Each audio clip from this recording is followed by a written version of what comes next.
What happens when a grieving widow looks at a married politician? With sparkles in her eyes? Is it innocent comfort? Or is it a scandal unfolding in plain sight? Look closely at the footage, the hand placement, the lingering touch, the whispers of a replacement. Theory that are setting the internet on fire. Critics are calling it the ultimate Christian nationalist wet dream. Others are calling it a betrayal. They say Vance is being erased, and Kirk is stepping into the frame. You won't believe the body language until you see it. And once you see it, you can never unsee it. Welcome to the story they didn't want you to notice. Let's rewind.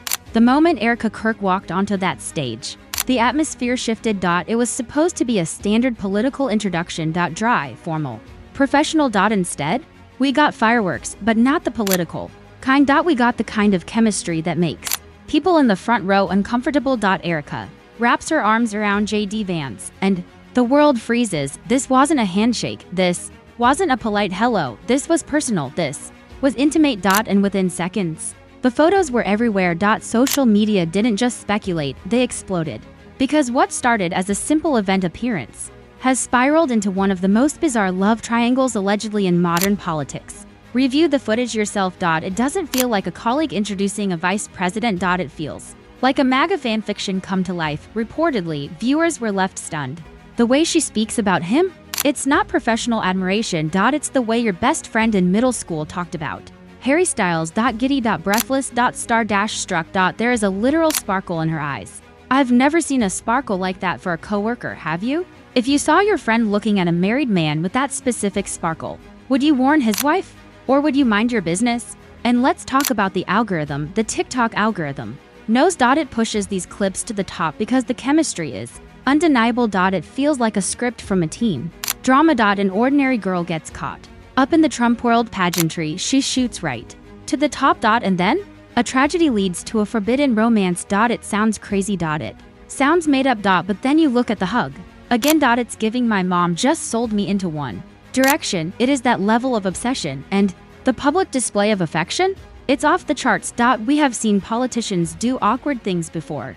We've seen scandals in theaters. We've seen messy headlines. But this hits differently. This screams intimacy. The tone of Erica's voice. The warmth. The closeness. It didn't feel like a routine public interaction. To millions of viewers watching the clip, it felt like a glitch in the Matrix. It felt like a moment we weren't supposed to witness. A soft reveal. An emotional bond leaking out from behind closed doors, right in front of the cameras. But before we break down the timeline, before we analyze the hands, and before we get to the theories about Yusha, we have to go back to the words that started it all. The speech. Kirk takes the mic.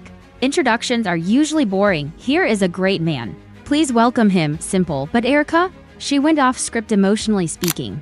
She spoke with a warmth that insiders described as almost intimate. She says, "No one will ever replace my husband," and then she drops the bomb. "But I do see some similarities of my husband and JD. I do, and that's why I am so blessed to be able to introduce him tonight." Pause. Did she just compare the vice president to her late husband?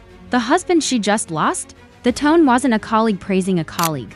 It sounded like a woman describing a man she deeply, personally admires. It shifted the energy in the entire room. Comparing JD Vance to Charlie Kirk, it made viewers stop scrolling and hit replay. Why was it so emotional? Why was it so raw? Especially considering how fresh her loss is. It wasn't a comment made lightly. But if the words were the match, the hug was the gasoline. JD joins her on stage. They embrace, and it doesn't look like a formal greeting. Look at the hands. JD's hand rests around her waist. Erica leans in. The distance between them vanishes. It wasn't inherently inappropriate on its face, but something about the geometry of it didn't match the usual body language of public figures. What in the actual hell is going on here? Are we really not supposed to question this? While the world focuses on policies and digital surveillance, while everyone is distracted by the headlines, are we witnessing a different kind of merger? Critics are asking, is this the new power couple brand being tested? Some are calling it a soft tease, a subtle hint, but if that moment raised eyebrows, the photos that surfaced afterward, they changed the entire conversation. These weren't blurry paparazzi shots taken from the bushes. These were clear, high-definition images. And they showed Erica and JD in moments that many felt went far beyond professional courtesy. Photo number 1. JD holding Erica by the waist, guiding her. Familiar. Protective. Photo number 2. Erica leaning into him. Head Tilted. Gentle. Almost tender. It is the kind of body language psychologists usually associate with emotional closeness. Not a stage interaction. And what makes these images hit like a ton of bricks? The timing. We have to talk about the timing. This happened just a few months after Charlie Kirk's passing. People expected Erica to be in mourning. Private. Withdrawn. Supported by family. Instead, she is sharing what looks like a warm, emotionally charged moment with another prominent man, a married man. And this brings us to the elephant in the room, Vance. You see these photos of your husband with a grieving widow. Do you feel sympathy, or do you feel suspicious? Online forums are buzzing with one question: is Yusha looking for an exit plan? Think about the optics. She is married to a man who went on national TV and made controversial claims about immigration, about assimilation. About people living next to people just like them. Yusha comes from a traditional Hindu immigrant family. That has to be awkward, but then she has to sit back and watch him get all over Erica Kirk. And let's be real, commenters are saying Erica looks like she is trying to lock down her next famous partner. It doesn't stop there.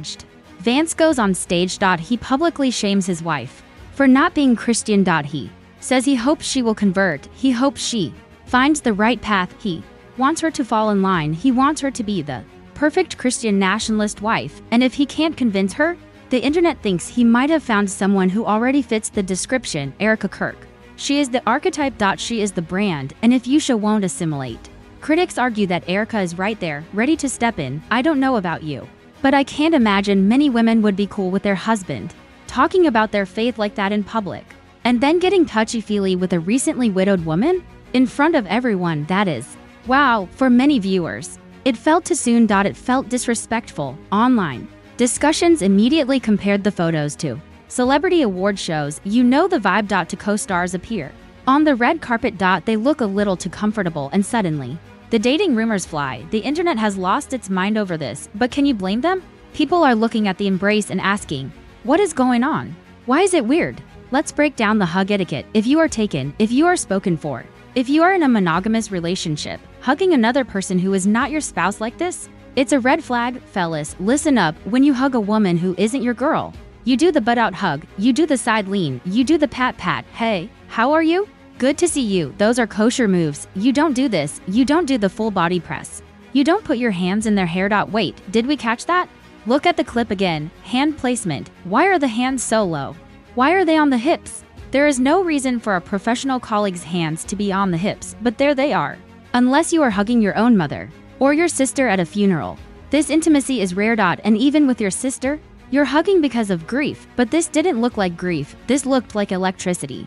It had that energy, subtle enough to deny, oh, we're just friends though, we're just comforting each other, but noticeable enough for the internet to latch onto. And once those images started spreading, the narrative shifted. It was no longer just a touching intro. It was a theory. People began suggesting that this wasn't a what-I'm emotional slip. This was a sign of a deeper connection. But hold on, the photos were only the first layer, because when sleuths went back to study the timeline, things got even more eyebrow-raising. Once the photos went viral, viewers started connecting the dots. And when you lay out the timeline, the whispers turn into screaming theories. Charlie Kirk's passing was fresh. We are talking months. Not years. Months. Most widows in that stage are hiding from the world. So seeing Erica back on stage is one thing, but seeing her share this kind of moment with JD, it made people pause. It wasn't just that she was smiling. It was who she was smiling with. Some viewers pointed out the comfort level. They didn't look like two people bonded by tragedy. They looked like two people who had known each other intimately for a long time. It felt like familiarity, not formality. For many, the timing made the interaction feel less like an emotional slip and more like a connection that had been forming quietly, under the radar. One viral comment read, "You don't develop that level of comfort in a few weeks. That's history." Others compared it to a rebound relationship. We've all seen it. A tragedy happens, and suddenly a friend is right there to pick up the pieces, and before you know it, they are more than friends. No one can confirm that is happening here, but the timing created the space for the speculation. If this is how they act in public, just months after a tragedy, what does the dynamic look like behind the scenes? When the cameras are off, when the microphones are cut? As people started revisiting past clips, older photos, subtle interactions, a new question emerged. Was this moment really spontaneous? Or was it simply the first time the public noticed what had been brewing for months? But wait, it gets messier because JD's own mouth added fuel to the fire. As the speculation grew, people dug up JD Vance's recent interviews, and that is when the replacement theory took hold. Not long before the event with Erica, JD made those strange comments about his marriage. He spoke openly about wishing his wife would change her religion. He framed it as a wish. I hope eventually she is somehow moved by the same thing. I hope my wife comes to see it the same way. Normally, when a husband talks about his wife of many years, it's with total acceptance. But JD, it sounded like a critique. It sounded like he wanted her to fit a mold she wasn't comfortable with. It didn't sound like a deeply connected spouse. It sounded like a man looking for something else. So, when people replayed that sparkle moment with Erica, they viewed it through the lens of a man who might be unhappy at home. Was JD experiencing an emotional void? And did Erica become the person he felt understood by? Suddenly, those tender photos weren't just comfort, they were potential signs of an emotional bond forming where a romantic partnership might have drifted. The narrative shifted from too soon to is this happening? Was this a what I'm slip? Or the public glimpse of a connection JD wasn't finding in his own marriage? And if that angle wasn't spicy enough? The rumors that surfaced next turned this from curiosity into full-on tea.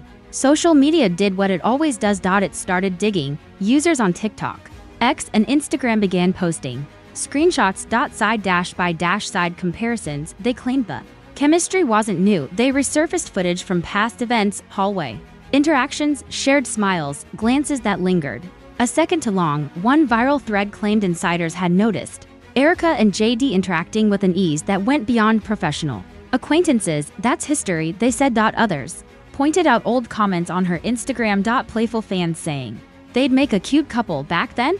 Innocent. Now, in hindsight, those comments feel very, very different. And here is the kicker: the silence. Neither Erica nor JD addressed the viral photos. No clarification. No people are reaching. No denial. Nothing. The silence itself became the story. Because when public figures don't shut down a rumor that spreads this fast, people assume there is a reason. People assume they can't deny it without lying. To viewers, the lack of acknowledgement felt like when celebrities get caught by the paparazzi and choose the no comment route, hoping it fades. But silence doesn't make it fade. Silence makes it grow. And that brings us to the double standard. Commenters are pointing out the hypocrisy. These are figures who preach family first, traditional values, sanctity of marriage. But if this exact moment had involved a Hollywood liberal or a Democrat, the internet would have crucified them. They would be labeled cheaters and betrayers within the hour. But here, it's hushed. It's ignored by the mainstream. Too many. The embrace, the warmth, the emotional tone,